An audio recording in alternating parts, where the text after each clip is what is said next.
most people think Zoom, they think video on, so. Exactly, Okay. exactly. It's all good. Yeah, it's all good. We're going to go ahead and do the live to Facebook.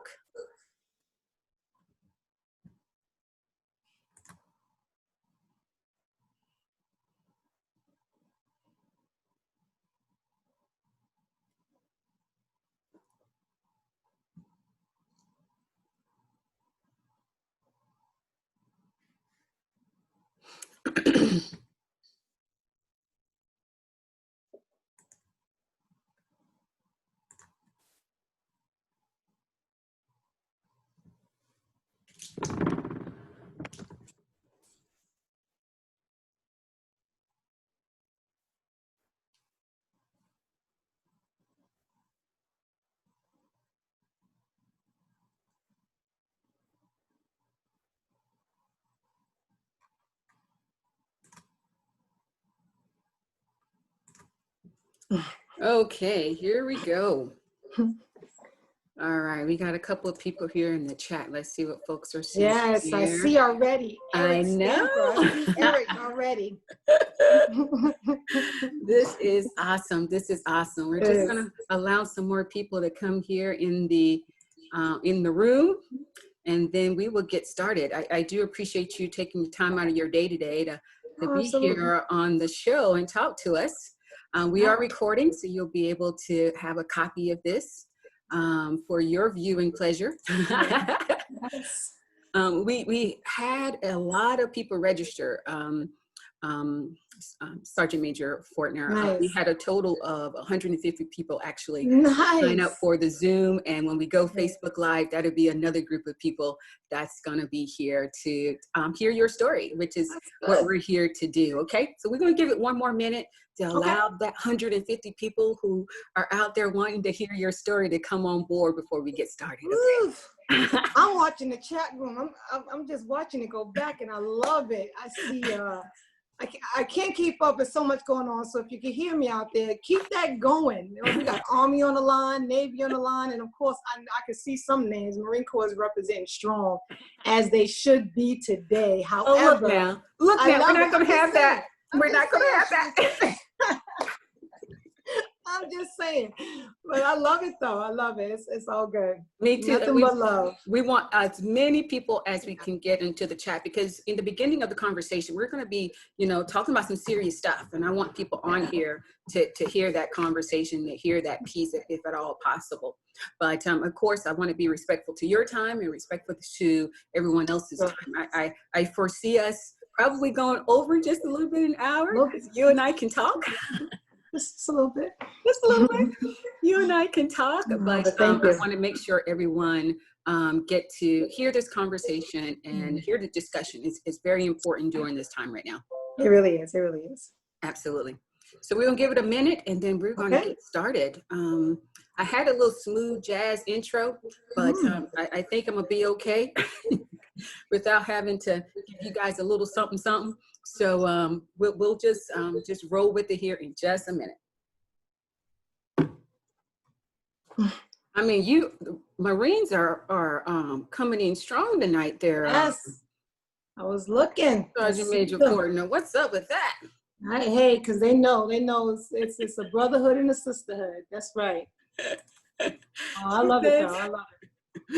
Brotherhood and sisterhood. It is. I mean, the names I see on here, again, thank everybody for taking time out of their day, Yeah, absolutely. But Sherman talking about he wants me to sing my intro song. No, won't be no singing today. won't be any of that at all. And we all just getting so used to using this Zoom right now. I know 3-4 months ago, I was like, Zoom? Like, who am I talking to? I'm talking to this little camera. Because everybody knows me. I need that feedback. I love around people. I know that is my energy. So yeah, just to see this interaction, see how folks are jumping right in that chat room. That's awesome. Yeah. So we're checking now to make sure the Facebook Live portion is working.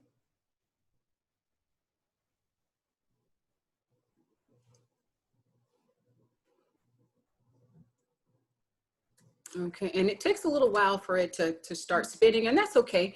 We can certainly take this recording and then have the recording be posted on Facebook, which is totally fine. So we're going to go ahead and get started. Good evening, everyone, and welcome to Who's at the Table. I am the host, Sharissa Jackson. I'm the Chief Medical Executive of AMVETS, and I'm so honored, so excited to have our guest here tonight, Sergeant Major Robin Fortner, no other than the one and only. And I'm so happy to have her here. It's an important time to talk about some very serious topics. I want to make sure everyone realized why I created Who's at the Table platform. It was created because oftentimes women veterans don't have a platform to talk about their journey, talk about their stories, and we deserve to be at those boardroom discussions, and oftentimes we are actually forgotten or not included, and we should be included. So while in COVID, my mind is very creative. This was a way for me to create a platform to invite guests, to invite powerful women veterans to come and tell their stories, to be empowering, to be uplifting, to be inspiring and encouraging. And I mean, Robin Fortner, she fits all of those things. So I couldn't have asked for a better guest tonight. So just a little bit of administrative stuff. If you come into the Zoom, please mute yourselves. Make sure you turn off your video. We want to make sure this conversation is engaging. We will have a Q&A at the end of the show. My assistant Terrell will be monitoring those questions, and we'll have those questions for Robin to actually answer at the end. We have a special dedication at the end of the show. So if you're able to stick around, it's a very, very special dedication. It'll be great for you all to see that and to hear Robin's message to that dedication. Well, with that being said, it is now time for our guest to come on here. I want her to tell us, because I'm new to this, I'm new to who she is. Tell the viewers who you are and why you deserve to be here today at the table. Oh, wow. Okay. So that's a double whammy. Who I am first. Let's start there, because I don't know if we all ask ourselves that question. Who are we, right? So we got a name, that's for sure. And for the last 30 years, my first name has been Sergeant Major. And I think it's going to be that way for probably to the end. People still just call me Sergeant Major. You know, you kind of forget that Robin is underneath there, but there is a Robin. And that's, you know, sometimes you got to bring out that Robin side. But let's talk about who I am and put those two together, Sergeant Major and Robin. You know, I've been a Marine for 30 years now, originally born and raised in New York City, and made that decision to step on those yellow footprints 30 years ago. And I'm gonna be honest, Sharissa, I have no regrets. You know, there's a lot that goes around when you hear the word military and you put a woman next to that, but I honestly have no regrets at all. Rose Garden, no. Flowery, no. Always easy, no, but absolutely no regrets. During that time frame, just personally as Robin, I've raised two beautiful daughters who I'm just so proud of. And I learned a lot about myself. I mean, Sergeant Major now, but I wasn't always Sergeant Major. You know, I mean, I had to learn a lot about who I was just as a person and then becoming a leader. And I just remember those little milestones throughout the time frame that taught me many different lessons. And at some I failed at, and then you take those failures and you turn them into growth and you turn them into opportunities. And I had to learn how to do that by myself. Sometimes I think back, because although we have a family, my closest member of my family passed away when I was very, very, very young. So you navigate through life early on and you learn how to survive. I think we talked about that the other day. Yeah. I didn't join the Marine Corps for leadership, right? I had no idea that I would even become a leader. We never really talked about leader. I joined the Marine Corps as a survivorship method. I was trying to survive. So again, I'm happy to be here, ready to talk about any and everything. I think it's important. Your table, it's not about just being at the table, it's being at your table. Because quite honestly, I want to get to that point where I pick and choose what table I'm at. You know, I want to pick and choose the table. But it's an honor to be at your table. You already started off. I mean, I applaud you. I thank you. And AMVETS, along with Sherman, your team has done phenomenal for women veterans, but veterans as a whole. But you are a change agent. So I'm already looking. I love this table. It really represents a lot of what people are doing, not just in the military, but also around. It's just having that dialogue, conversation, and let's get out of that humdrum thought process of, holding everything in. I think it's important to healing, and it's important to growth as we continue to share those stories at the table, and we learn from each other at the same time. So deserving, yes. Why? Because I have a voice. Yeah. Period. Absolutely. I have a voice and have something to be shared. I don't have a different story as you are. I do have a different story from everybody else, but everybody has a story, Yeah. and that's what I love about what you're doing is it's who's at this table today, who's at the table now. Yeah. But it doesn't mean that others are not at the table. Yeah. It's just who's at the table today. And I'm honored that you thought my story was we're just going to talk about a couple things. We got so much to say, and I know we can go over, but thank you so much again for this opportunity to sit at this table. And I appreciate you being here. And I know, like you said, you are retiring after 30 years next month. And behind me is our wonderful Women's Veterans Journey Map. And the reason why the HEAL team created that journey map is to showcase the different challenges that women veterans go through from the time they come into the military until they exit the military. So you're in this map, some way, shape, form, or fashion. Some of these challenges you may have had, may not have had. But the mere fact that you did have a journey along this map, that's why you're here at the table today, because there are other veterans that have gone through this transition and may not have had a good transition like you and other women veterans. So I wanted to post this map because you represent this map behind me as you get ready and prepare for your transition next month. So let's get into your preparation for your transition. How have you prepared, and do you feel you are prepared for your transition where you're going to hang up that beautiful uniform of yours? Are you prepared, and what have you done to prepare for that? So definitely prepared, but at the same time, it's always going to be bittersweet, right? Yeah. Like this, my entire adult life has been Ura Marine Corps. Sometimes preparing right now has been part of that, has been reflecting on how the heck did I get here? I thought I was joining for 4 years in the military. I was looking at who actually joined. There's some people out there right now that I went to high school with that remember me talking about this, and they're like, what? You're going where? And I thought 4 years, that's all I was going to do. So I never thought retirement. I just thought, let me just find a way to get out of New York and actually do something different. When I finally started talking about or thinking about retirement, I knew this day would come. So honestly, Sharissa, for me, I've always prepared somewhat in a sense. I've always worked on different things because I knew this day would come. And different things like education. I wanted to make sure that was a goal for me is let me make sure I leave the military with an education because I knew there's life afterwards. I didn't think I would stay to 30. I honestly thought I would stay to 20. So my roadmap was getting my bachelor's before I got to the 20-year mark. And I did that. From then, of course, I'm like, okay, well, let's continue on down this road and let's pad this resume some more. Yeah. So went back to school because I knew that experience plus the academic knowledge is going to take me a little bit further. I was constantly preparing for life afterwards. But as I got closer now, my preparation has been, to be honest with you, is making my own table, right? So, you create your own table. I'm at the table, but I want to be the head of the table. Yeah. And I will say that now in this forum, Facebook Live, whatever, everybody knows my ambition now is to work for me. And that's just now. I remember years ago, there was a young Marine who told me, because my work ethic has always been here, and he told me, he said, you know what, Fortner, because at the time, nobody calls you Robin, right? You know what, Fortner, if you worked for yourself as much as you worked for the Marine Corps, you would be a millionaire. When I heard him, but the love for the Corps was still there enough that I had no desire to leave. But I always kept that in the back of my mind that, you know what, I know I can work for myself just as hard. So there's pieces of me that said, at the end of the day, there's a fierce thought of, I want to work for myself, create the own table, create your own path. Yeah. That's definitely something that is not just on my bucket list, it's a goal.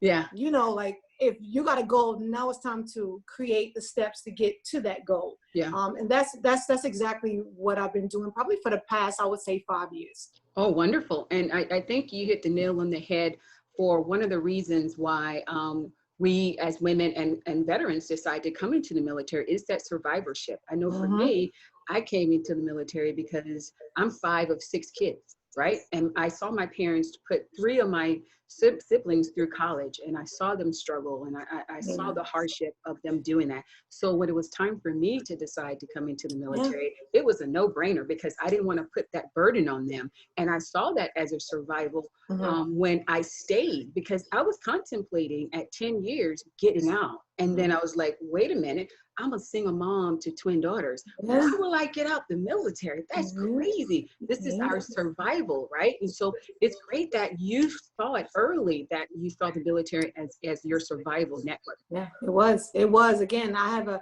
single mom as my reference point, you know, and she actually was going to send me to school. And I did it for a year before I came in because she was adamant. Just try it, Robin. Go to school. Okay, Mom, you know. And she did it for a year single, but I watched her do it, you know, and in watching her do it, I also know the sacrifices she was dipping into to do it. And for me, I just didn't want that. I just didn't want her to have to do that for me. I mean, I've been working since I was 14 years old. In New York City back then, we had to have working papers. You know, you had 14, 15, and then 16 and 17-year-old working papers. And I just remember as soon as I was old enough to get working papers, I've been working, you know, and that's just what I know to do, to put food on the table, to be a intricate contribution to your family. But that's my background, you know, and as I reflect, I know that foundation it stayed with me the entire time. And I see a little bit in my kids, you know, and my daughters, they have a phenomenal work ethic. And I'm proud of that. I didn't stop and say 1, 2, 3, let me teach you. We as parents don't understand how much they're watching us. So my leadership for that was leadership by example with my own children. And you're doing it, and you're doing not only for your kids, but for the Marine Corps. And so I think I want you to tell the audience, because I don't think people really understand what being a sergeant major is. And the mere fact that there's some statistics I'm about to show that's going to blow people's mind when they understand who you are and what you've accomplished. And so while you're explaining what the role of a sergeant major is into the Marines, I'm going to pull up those stats, Robin, okay? Okay, so again, I'm looking at most is military, so they know how I stand. But then I also seen some Army and some Navy out there as well, and they have the same billet: command sergeant major, command master chief, things like that. We are absolutely the senior enlisted leader within an organization. We stand next to our commanding officer, our commanding general, our commanders, and ensuring that the morale, the personnel of a unit continues to flourish, and we meet the Marine Corps' mission, but also the commander's mission. We go from everything from people to operation. We have to understand the gamut. Basically, if you take it to a civilian sector, it's an organizational development of any type of institution. So it's a huge responsibility. I've worked my way up from a company level to a battalion level to a regiment size level, and now I'm at a general's level, which is a major command. So definitely it's been a role that I myself, again, never thought I would achieve. But when you continue to get the nuggets, you just keep going after it. You know, I see you pulled this up. And I think it takes us all aback. You know, we know we're the few and the proud, but sometimes women Marines be like, we are the fewer and the prouder, right? I mean, when you sent over these stats, I was like, for the Marine Corps, active duty, because I pulled this number, to say that is 185,000. And of that 185,000, 21,941 are women. 2,866 is Black women. And of the sergeant major rank, there's only 1,749. 33 are female sergeant majors, and you're one of 6? I know, I mean, right? how do you wear that? And it's crazy. I know all 6 of them, right? So and I didn't even think about that until a few days ago, that, wow, we are like one of 0, right? It's so little of us, but So there's pride, right? You just don't walk every day and say and know that this is the stats that carry you. But I've always just carried, anything on my shoulders has always just been that responsibility to know that it's more than just me. That has been with me for a long time. Anything I say that comes out my mouth, I represent more than just Robin Fortner. Every step I take, I represent more than just me. And I've always, even down on Paris Island, I talk to them recruits and I let them understand, I don't care if you're white, black, or whatever the case may be. Females, y'all go out here, you're representing more than just you, no matter what your rank is. And that is a responsibility. It's not fair all the time, but it is a responsibility that, I'm gonna be honest, I don't mind having. I don't mind having it, and I take it with pride and I wear it every day, but I wear it on the inside. I don't walk in and let it be a crutch. I don't walk in and let it be an excuse. And those are two things, I want to get across. It's never a crutch and it's never an excuse. When I walk in or I hear a warrant being read, I tell people all day, I'm not a sergeant major only for female Marines. Please don't get that twisted, right? Sergeant major for all Marines. So I've always walked in understanding that 184,000 plus, I'm a sergeant major for all Marines, officer and enlisted. So I think it's important for us again to know who we are. That's first. So seeing those stats helps me to constantly just realize who I am as a person. What I would like to see is other people just understand who we are. Understand that when we walk into the room to sit at that table, very often we look around, it's just us. Yeah. Why is it just us? You look at those stats, you absolutely can tell we're just not represented well at higher levels or just across the board. So it's very important that when somebody sees me, they don't just see me, they see those 6, they see that 8%. And that's okay right now because I want to represent them in the best way that I can. I want to represent them with breaking down any stereotypes that maybe somebody might have had. So let's take that chisel and just break down what they thought a sergeant major was, or a female was, or a black person, not even just a black female or a person of color. There's so many different stereotypes out there or biases that it is our responsibility to understand where we are, who we are, and as a leader, it's absolutely not about you anymore. It's just not. And that's what you've done for 30 years. So let's talk about how you have survived those 30 years. I know for me, I only did 23 years. And again, I mentioned at 10 years, I was thinking about getting out and I knew I had to survive for me and my daughters and figure out a plan to do that. And I continue on 23 years. My brother did 30 years. And I remember when I decided to get out at 23, my brother was like, are you sure you don't want to do the last 7? I was like, no, it's time to go because I just finished 4 deployments and they're looking for me for the 5th deployment. And so that was my way of saying, I'm not playing Russian roulette with my life anymore. It's time for me to retire. I made the numbers. I can go now. But you decided to do 30. How did you keep that staying power to say, I'm gonna go all the way to 30? Yeah. Good question, because we all face those crossroads, right? Whether it's deployment, something may happen in your life, a personal issue, things like that. I think for me, the how came after I decided on the why. Why stay? And the fact that we having this conversation, the fact that I see some of these names on here. One of my recruits is on here. She just put down in the chat group about an impact that I had on her, because you don't always know what that impact is. And I think what draws me to my why is going back down to Paris Island, if you will. And I just remember being the sergeant major again. And for us, you have to put your bio out on the website, right? And I was dragging my feet. I did not want to put my bio out. I just didn't. I was like, why? Why do I need to put my bio out? Just put my name. Why do you need to know that I'm a female or black? Why not? Why? Just put my name out there, right? There's a sergeant major there, right? So eventually, of course, you got to put your bio out there. So I did. And I think it was the first time I was really amazed at how it affected different people. Parents would call me and, they found the bio, they their daughter was on the fence about joining, whatever the case may be, and then they read the bio. Even some of my Marines was like, "Ooh, Sergeant Major, you know, you motivated me to do X, Y, Z. I want to do this." Okay, you know, females, males, it didn't matter. You know, folks would read a bio that you just walk your walk without worrying about anything else, and everything starts to fold together. But the bio was becoming more and more impactful than I realized. So that became my why. My why is because looking at those stats, right? 6 sergeant majors. They got to know we exist, not only just for the workforce, but the leadership got to hear our voice for impact decisions, well-informed decision, what affects us, those kind of things that affect policies and changes. Again, not for me at this point, but for all of those who may come behind me. That's in any organization. It's just having that female representation at the top. I remember when I got selected, it was 3 of us who got selected on that same board.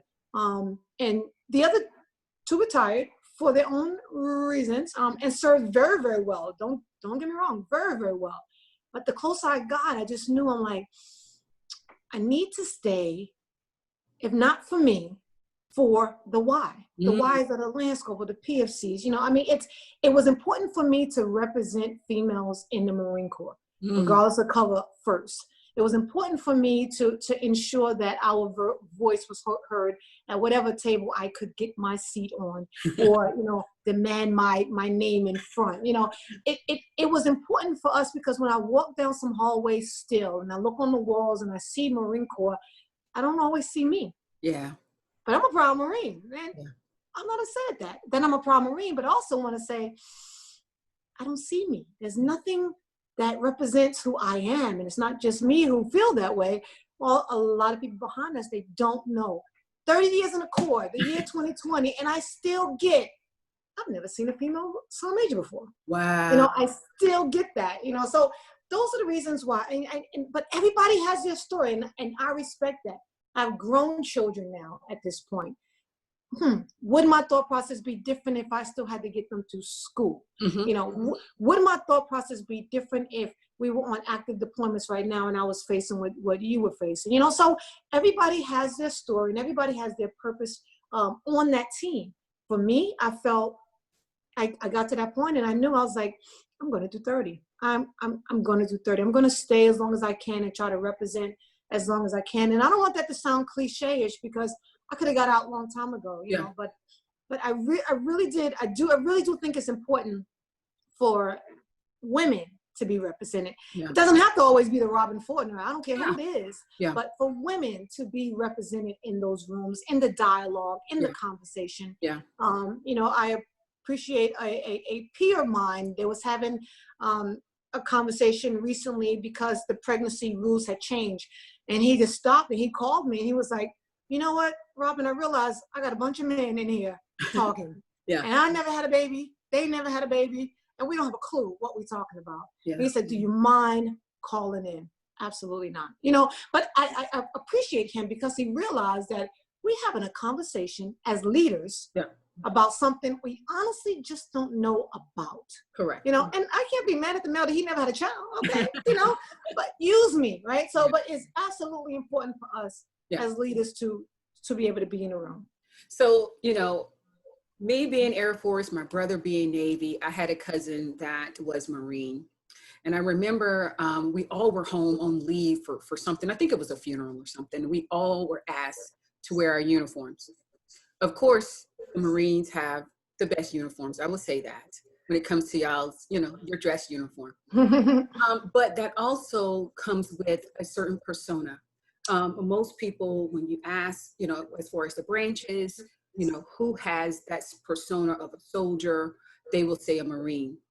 And so how has that persona of being kind of stoic, soldier-like, laser focused, serious all the time, how has that persona been you?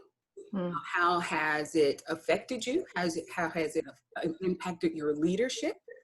How has it impacted when you go on a deployment and people see you as a Marine, as a sergeant major, usually the only female sergeant major on a deployment? has that persona of what a Marine looks like and that perception of what a Marine looks like impacted your leadership style? Short answer, yes. Now let's kind of break down a lot of that, Sharissa. But because again,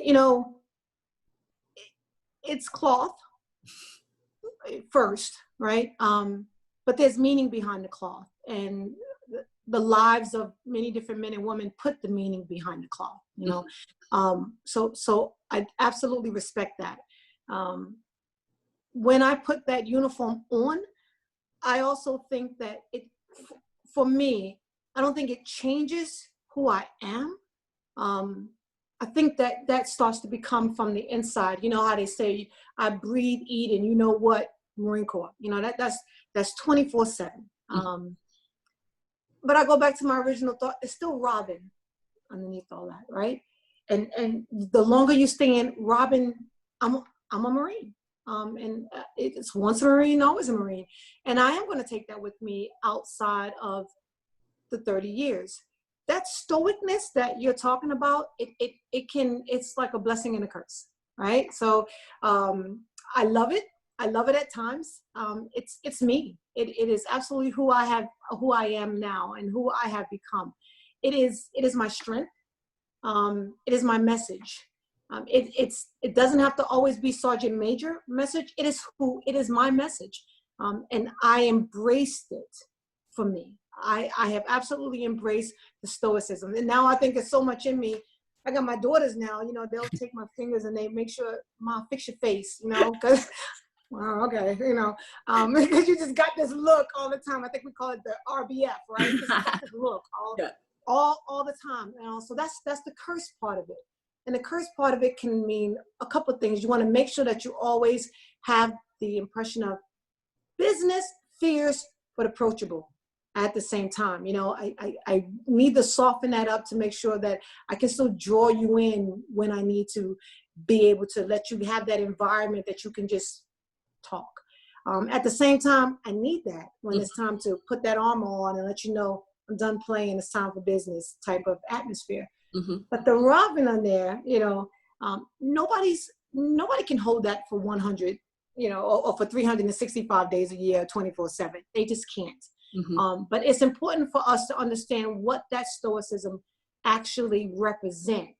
I don't want people to think that represents simply just the person all the time. That represents, to me, if I put the uniform on, I'm representing an institution. I'm representing, again, more than just me. When I talk, I want you to understand and feel the essence of who Robin the Marine is. But I don't want to take that uniform and you only assimilate it with whatever superlatives you think a Marine is supposed to have.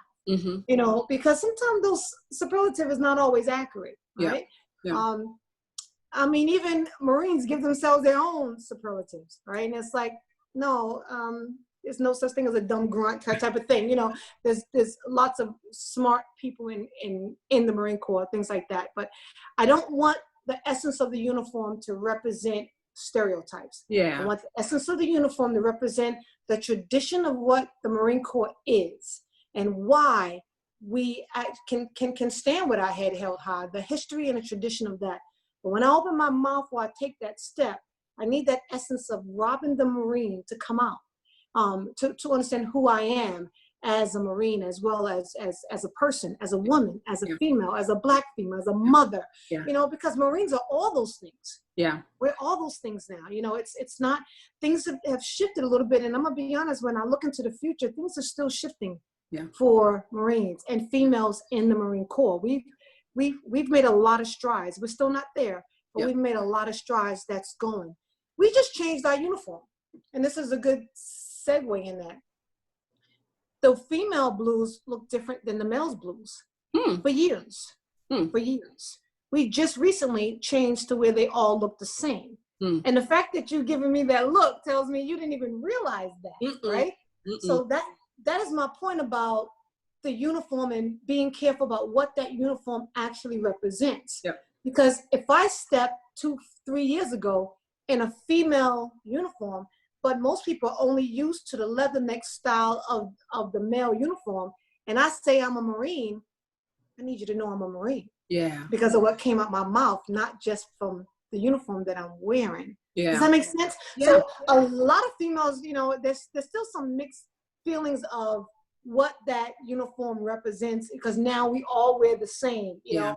And I try to tell people, hey, we gonna make the uniform. Yeah. You know, that uniform looks the way it looks. There's symbolism behind many of the different parts of the uniform, whether it's the leatherneck style, whether it's the eagle over an ankle. There's symbolism of that. Yeah. That represents our institution, and that represents, you know, the many battles, the bloodshed, the sacrifices, those heroic deeds that was done in the past. It's our job to take this uniform and move it forward to what we want it to represent right now. But when I open my mouth, it's Robin the Marine talking. If I'm standing there and I got that cover on, you're perceiving me by what you feel I'm a Marine is. Check, check, check, check, check, check, check. Because I'm wearing a certain uniform. The way I look at it is, I need you to show me, when you look in the mirror, how are you representing the Marine Corps? From not just what you wear, but the way you walk, the way you talk, the way you act.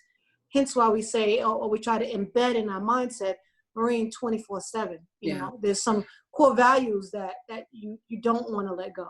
Yeah, and I think it's good that you mentioned that, because the viewers may be Marines who want to have that permission to say, I want to be vulnerable. I want to be a girly girl, or I want to feel like I don't have to be stoic, if you will, all the time. And I just want to be a mother, and I want to take that uniform off and be a little softer, if you will.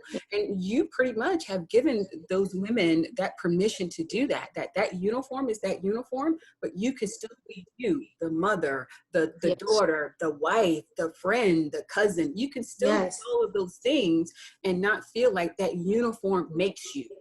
And that's right. Or I have to be a certain way because I'm a Marine. Exactly. I have to be hardcore and this, that, and the other because I'm a Marine. You know, there's so many different facets of being a Marine leader, you know, and that goes across all the services. Yeah, of course, all the services. Right. But, you know, I mean, you brought up a good point, because there's a lot of females who's like, hey, don't take my feminism away, man. You know, I'm with you.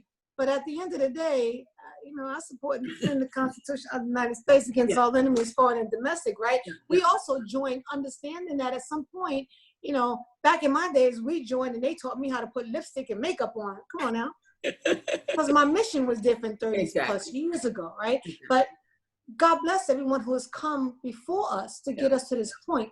Nowadays, I am so impressed at the level of physical fitness. I mean, the level of education, the level of leadership that young men and women, you know, some of us in a senior leadership position, sometimes we just need to be quiet and step out the way, because the young ones, they're embracing, they don't know any different. So when I give a young lady a uniform, that young Marine's like, this is what we wear. Exactly. But it's important to know, like you said, that there's life outside of the uniform. When you take the uniform off, you can still be you. And that's a good segue to talking about your life. And I'm not sure if the viewers know that, and you and I mentioned this yesterday when we were doing our just a girly girl talk. You know, you and I share some similarities. You were divorced after being married for 20 years, right? In the military, and you had girls. And you were deployed in the role as a sergeant major. I mean, you talk about how many people on this Zoom right now have that same story. And tell me, how did you get through all of that and still wear that uniform, still be that good leader, still be that good mentor that you are? I'm sure you had moments where you was just like, man, I don't want to carry this load. I don't want to carry this cross. Being this leader right now, because I am going through a divorce. I am a mom. I am going to be deployed. How did you keep it all together? You know, family. Let me sum up in one word for a second. Family, and I'm talking military family. You know, I tell everybody all the time, I don't think I would have made it this far without my military family. You know, we say brothers and sisters a lot. But there's some truth behind that. Family don't always have to be blood. And you got to surround yourself by, that positive people who want you to succeed, positive folks who know your weakness enough to build you up, positive people who's always going to be there when you can pick up the phone and just ask. The more senior you get, the more it's more like a pyramid, sergeants majors, you get into a unit in the Marine Corps, because we don't have two different sides. We have sergeant major path, and that's it. You're one of one. There's one sergeant major to a unit. And so more recently, let me back up a little bit and just talk about being married for 20 years. That was with my ex-husband since the very, very beginning. And nothing ill to say. We navigated the Marine Corps together, per se, and we raised our kids together. 20 years is a long time. Yeah, it is. Being married. So, we met in MOS school, and, it was at a time where, again, we wasn't at war at that point, but things was expected of us at, for work, for being parents, to making sure we do well. And we both had each other's back. We come home, we got a baby, you got one ironing camis, you got one shining boots, you got one cooking dinner. And team effort. You know what I'm saying? And somebody's making bottles and, that kind of thing. And, so you just got to come up with those type of team efforts to make it work. I mean, I remember being on the drill field, and he had primary custody, per se, because on the drill field, you basically, it's like a deployment at home, right? And I just remember one day going to the daycare and looking at my daughter's hair going, okay, Daddy right. did that. Daddy did that. And he did that. I was like, all right, she's alive. Yeah. She's loved. She's not hungry. She's not hungry. I'm going to let that go. But I was like, okay, we braiding here this weekend. So you ain't got to worry about that forever, right? So, but you make it work. And another funny story is, like, on deployment, you got daddy home. And I tell you, he probably had 1 or 2 meals he knew how to cook, and one of them was spaghetti. And by the time I came home, my kids was like, I don't want no more. I don't want no more spaghetti. To this day, she was like, my kids will not eat spaghetti. My daughters do not want spaghetti. I'm like, dang, you talk about trauma. I don't want spaghetti. But again, they're fed, they're loved, and I didn't have to worry as much. So family, even now I listen to people, and they talk about their mothers coming to help them, but God bless the ones that don't have it, so let's, and that's when it starts to get hard.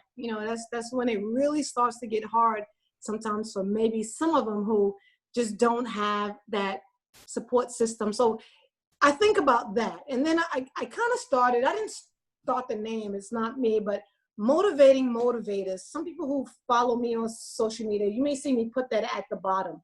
And I just come to realize sometime, I think we were just seeing just spike in suicides that had no rank, right? It had no name, and it had no name. And it never does, right? So, but we typically, sometimes when we see reports, we tend to kind of gear down to a lower rank. Yeah.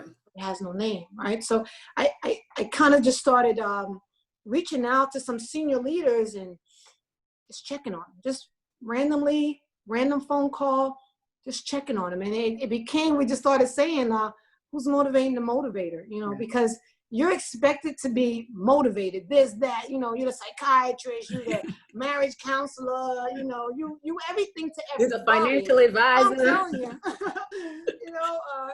as well as anything else that you need to do operationally, but who makes sure you at 100 all the time, So I'm always appreciative of the Marine who stops sometime and be like, so how you doing, Sergeant Major? I'm like, oh, okay. Well, thank you, you know. And, we're talking is not that you're doing bad or you expect it or anything like that, but it is something to just kind of keep in the back of the mind of who's actually motivating the one that's always on 100. Yeah. They're always on 100. And you see them always on 100. All the time. And then you may hear something and be like, man, I never saw that coming. Or, man, I just never knew that X, Y, and Z, So it's important. Again, it's not my mantra, but I think the concept is whenever you get an opportunity, we need to reach up and we need to reach down. I don't care what your rank is. I don't care where you sit. sometimes it's good to reach up and down. And I think that has helped me throughout this time. How do I keep going every day? Family, strength. Yeah. You know, it hasn't been always. There's been some down days, as you say, right? Karen, I don't want to people today. Now I just, you know, I just don't want to. But you get it on the inside, you know, and you know that once I get out there, you know, it's the energy that fuels me. So knowing what fuels me helps me also to keep going. If I'm just sitting in my room or at the house, I know it's time to get out, you know, because I know what fuels me. Yeah. Everybody got to have a muse. I go back to what I said a little while ago, is really taking time to reflect on who you are in a lot of different ways. Yeah. What motivates you, what keeps you going, what are your vulnerability gaps, you know, and then find those positive people to help fill those gaps. And I think that's an awesome question. This is going to be your last question before we get to the rapid fire. And I just love the rapid fire because those are little quick responses off the top. The last question before we get to the rapid fire is, this is one that's going to hit you in the gut. Do you think you have been the best leader you could be? Being that you're retiring next month, do you think you've been the best leader you could have been? Always room for improvement. So self-reflection wise, have I been the best leader all the time? No. Absolutely not. I can't say I've done everything right. I can look back and there's been moments that I'm like, I would have done that different. I should have done that different. I wish I did that different. And then there's time that wasn't popular, but I still stood by it based on the information I knew, based on what I thought was right. And I stood by a decision. But can I say I've been the best leader the entire time? Absolutely not. But can I look myself in the mirror, Regina, and still be proud, knowing that we all are human, and there's not one perfect person? Absolutely. But I think I always reflect on you know, feedback being, instead of looking to you to give me that feedback, I'm constantly, and there's many people who they beat themselves up first per se. Well, I don't want to beat myself up, but I do want to analyze myself. I do. I mean, I'm going to be honest, when we get done here, I'm going to go back and be like, okay, what could I have said better? What, you know, and not that anything was wrong, but for me, there's lasting growth. There, like growing and learning about somebody else, and you know, but more importantly about yourself. To me, I think that never ends. It should never end. You should never stop growing. You should never stop learning about yourself. I'm getting ready to go into a different realm of my life. There's going to be learning lessons. I'm not going to do everything right. I can say, hey, I've done Marine Corps. I've done a lot of things, and I got that. You know, and I'm getting ready to go into, you know, a different realm. You know, the words are different. The acronyms are different. You know, the concept's the same, but there's going to be some different things that I'm going to learn, and I'm going to mess up with something. So reflecting internally to myself, talking, you know, to myself, you know, it's funny because sometimes we got to really talk to ourselves, right? And I got a co-work at work, and she's like, "SgtMaj, you need something?" I said, "No, just talking to myself." No, but I'm like loud with her. I'm just like talking to myself. I'm stuck to the computer. But those kind of things, again, everybody does it their own way. But that keeps me going. Is I'm constantly reflecting on who I am, or what did I do right, what did I do wrong, and why did I do that? So, absolute excellent question. And I'm not going to be arrogant to say, sure, I'm a just great leader because the ribbons on my chest said I did a good job. No, no, ma'am, not at all. I have failed in some ways. Some I can't take back, but you know, it's not a failure to that I'm so far down that I could not get back up. Well, awesome. Resiliency. And so, quick fire. These are, you know, fill in the blank type questions, and just right off the top, we got quite a few to get through. And just before we get through that, I want the viewers to know you can put questions in the chat. We will have an opportunity for Robin to answer questions. Terrell, my assistant, will put those questions in the chat for us. After quick fire, we will go to a Q&A, and then we'll do the dedication. Okay, ready, Robin? Here we go. I'm ready. Okay. My biggest concern for women veterans is? biggest concern for women veterans is that we are not always on the same page of what we want. I think there's a lot of times there's different voices speaking, and we're not always on the same page. Should women be in combat or not in combat? Should I change this uniform or not change this uniform? Are all males wrong for sexual assault or not all? You know, so sometimes it bothers me that we are not always on the same page for universal messages that we really need to get across. Okay. The first thing I would do after I retire is? Oh, the first thing I'm doing after I retire is get my hair done, get my nails done. I'm telling you right now, I'm getting some color on nails. We're doing something different than a bun for 30 years on the hair. So I laugh and I joke about that one, but I'm gonna be honest, 1 October, that's the first thing I'm gonna do. But professionally, we talked about being your own boss. Yeah. And launching my own business and really putting some focus into a speaker business, a consulting business will be my first priorities. Okay. My biggest joy in life is? Oh, biggest joy in my children. Without a doubt. I can't say that enough and get quiet and maybe even get a little, this or that, but they've been there for me from the beginning of their lives. And, again, we put our children through the without their consent. Yeah.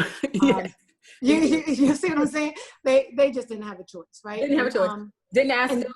Didn't ask them, so that to me is, again, the joy of seeing them still flourish, and sometimes in an environment that's not always stable, meaning we're constantly picking them up, we're moving, things like that. So to give back to them and what they are and who they are as people, young women, they are my joy. Like when I can listen to them and I see them and I see, who they're becoming.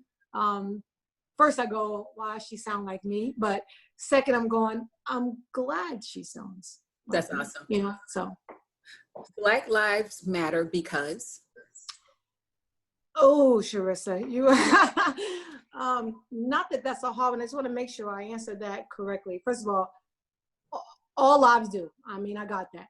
But we're, we at a time in our society where, I'm not afraid to say Black Lives Matter. I mean, as a Black woman, I was telling my general just the other day, I got it that I wear this uniform, and I got it that, I got SgtMaj major, but when I leave out of here and I look like this in my vehicle, God forbid, but none of that's gonna matter. Yeah. What's gonna matter is I'm a Black female, So in the times we have right now, Black people and, their lives are the ones at stake right now. It's not to say nobody else's. I know there's so much controversy out there as far as that's concerned, but let's be real. Let's stay true to what the message is. We lost that message when we knelt down in the NFL field, if you will.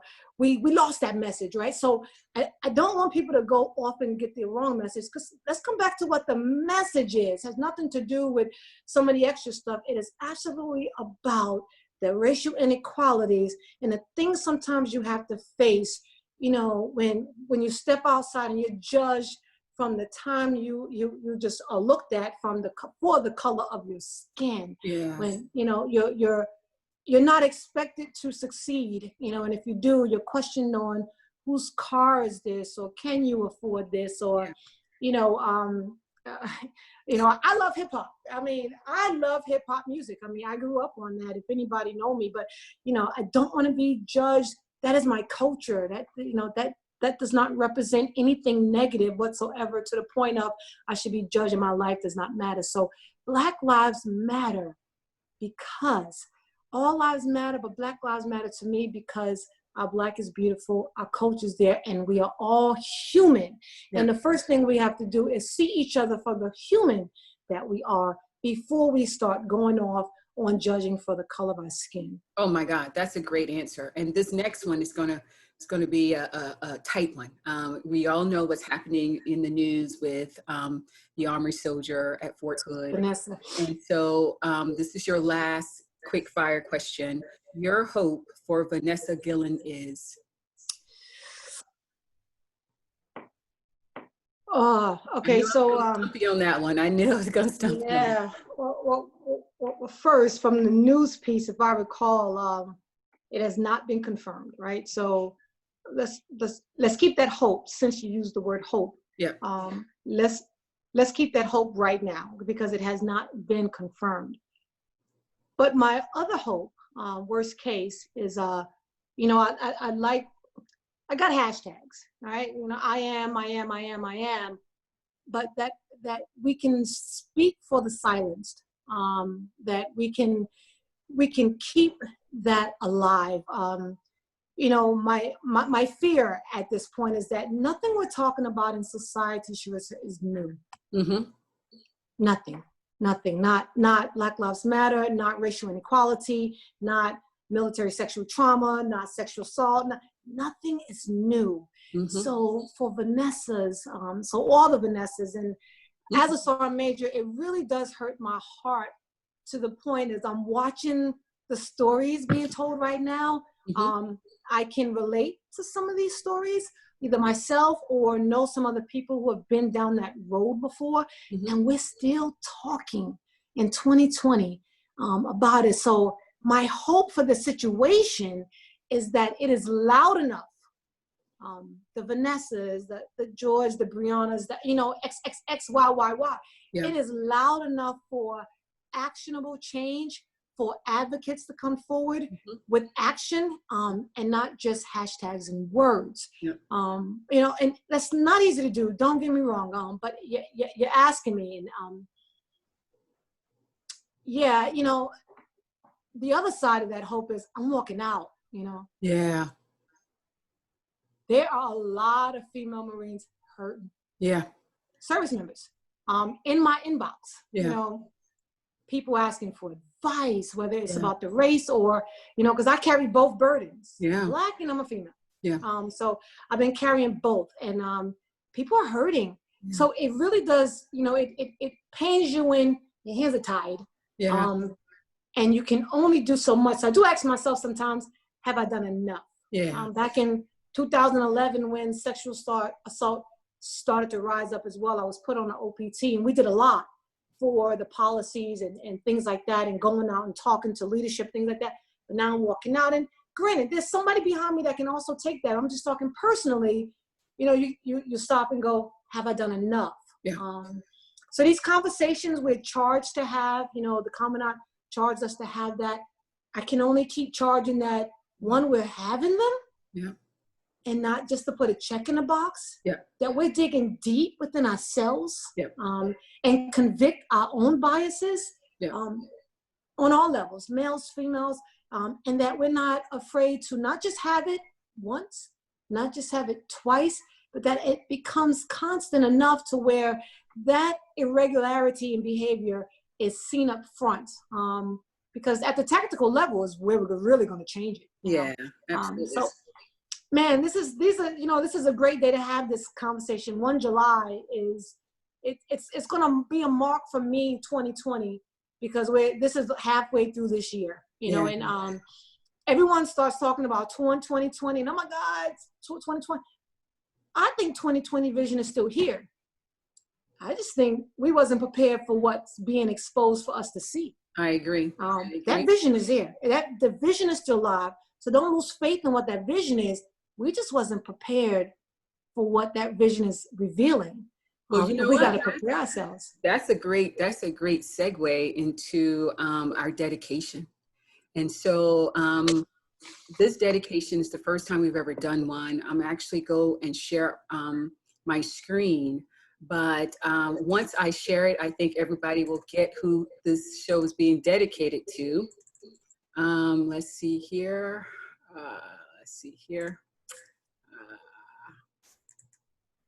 It is none other than Kayla Gillums. She is Sherman Gillen's daughter. She actually started the Naval Academy on Sunday. And I thought it was just fitting, number one, that she is a female veteran. She is starting this journey that we have going on here on the Women's Veterans Journey Map. And I just want you to talk to her, and tell her what you feel can motivate her, inspire her, and encourage her, because this is our future. Absolutely. We want to make Absolutely. sure we arm her with as much as we can, Yeah. resources, support, information, whatever we can to protect her and make her the best that she can be, and so deserving of this dedication. Yes. So talk to her. Yes, Kayla, you know, so if she gets to see this again, one, I want to congratulate her first on, once again, an elite accomplishment, just being accepted into the Naval Academy. What an honor, and I know your parents have been pushing you. I know them personally. So I do know the DNA and the cloth that you're made from, sister. So already off the bat, I have nothing but promising aspirations for you. But let me leave you with three letters that has definitely been something that has kept me going throughout my career as well, and that's CPR. You know, when I think about CPR, it's breathing life. So let me breathe life into you, Kayla, that's going to sustain you throughout your entire career. That C stands for confidence. Can't say it enough. Can't say it enough. Walk with your head held high, your shoulders back, your stomach and your breast held high, and walk tall and long. And that confidence is going to lead to your proficiency. If you put your name at the top, you better make sure it's the best that you have to offer, the very best. And then resiliency. If anybody ever knock you down, don't worry about it. You got a whole family that's going to lift you up and get you right back on that path again. So, sister, CPR. Maintain your confidence, always be proficient in whatever you do, and be resilient to come back the next day and fight again. Oh my God, that's such a great message. And again, congratulations to Kayla. Shout out to Sherman and Tammy Gillums for the work that they've done to help her get there. And I couldn't be more proud. When he sent me the pictures and told me, I was in tears, like she's my daughter. Yes. So we have to support, women veterans that are coming in, those that are going out, and for whatever support that they need. That's how we should totally, absolutely support them. So thank you for that message. We are going to close now, but before we close, I want to make sure everyone knows who the sponsors for the show for today has been. And the sponsors have been none other than H-Wave. They've been supporting the HEAL program for a very long time. And so we appreciate their support. Also, Perfect Sense. They are providing the free gifts that the women veterans are going to be receiving. The first 25 women veterans that signed up for the Zoom today and attended the Zoom call will be getting a free gift from Perfect Sense. And with that, Robin, any last minute remarks before we close this out? You and I can talk forever. Yes. Thank you, though. Thank you, Sharissa, again for the opportunity. Thank you for everybody who tuned in. Thank you for the comments. I love the energy with the comments. May we all walk out here again in our own circle. We touch and we reach somebody else in a positive way, and just keep that energy going. Awesome. And the thing that I always tell people is, don't dim your light for somebody else to shine. That's right. Tell them to put on some shades and they'll be They'll be fine. They'll be fine. Yes. So thank you. I'm so honored to have you here today. I appreciate your message, your story, and being on Who's at the Table. Stay tuned for the next guest that's going to be on Who's at the Table. It will be Ms. Kimberly Bailey. Nice. She will be on the show on the 15th of July. And we hope to see you there. Thank you all so much. Robin, good luck with your retirement. Happy 4th of July. Stay safe out there with COVID-19. All that. God bless you. You too, Sharissa. Take care. Bye, everyone. Today, I appreciate it. Bye. Bye-bye.